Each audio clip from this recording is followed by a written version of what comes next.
అఘోరి సంచలన వ్యాఖ్యలు చేశారు. త్వరలో ఒక పురుషాంగాన్ని ప్రజల సమక్షంలో నడిరోడ్డుపై కొయ్యబోతున్నారని బహిరంగ ప్రకటన చేశారు.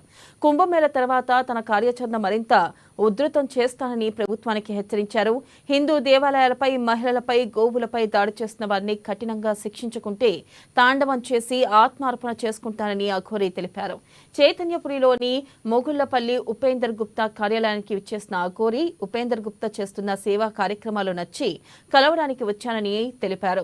ఇక హిందూ ధర్మం కోసం, సమాజం కోసం సేవ చేస్తున్న వారిని ప్రోత్సహించడానికి వారిని కలుస్తానని అఘోరి చెప్పారు.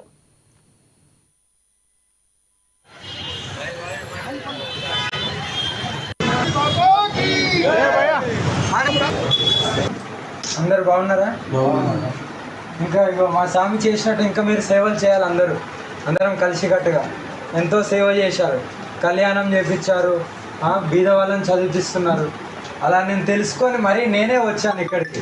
అంటే ఎక్కడైతే ఇలాంటి సేవ చేసే వాళ్ళు ఉంటారో అక్కడ నా వంతు మద్దతు తెలిపి ఏమైనా కష్టాలలో ఉంటే నేను వీళ్ళ కష్టాలు తీరవడానికి నేనున్నాను. ఎందుకంటే లోక కళ్యాణం ఎన్నో రకాలు చేయొచ్చు, వీళ్ళకి చేసేది కూడా లోక కళ్యాణం అనుకోవచ్చు. ఎంతో డబ్బున్నా మనం ఒకరికి చివరికి కాటికి పోయేటప్పుడు ఏమి కూడా తీసుకెళ్ళాం. కానీ ఇప్పుడు ఈ స్వామి గారు చేసిన సేవ మాత్రం పేరు తీసుకెళ్తారు.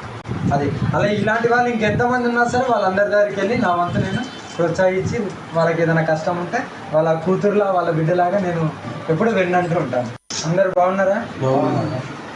దేశంలో సనాతన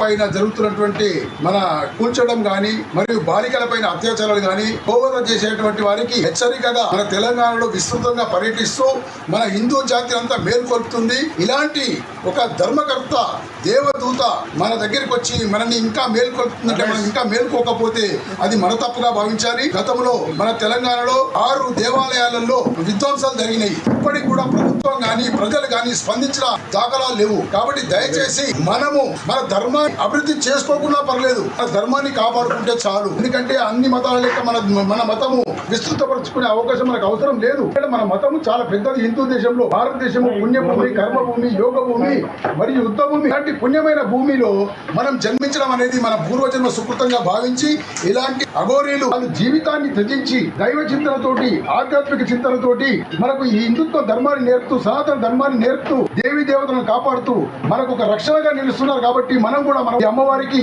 మనం తోడ్పడాలని కోరుకుంటున్నాను. అమ్మవారు మా గురించి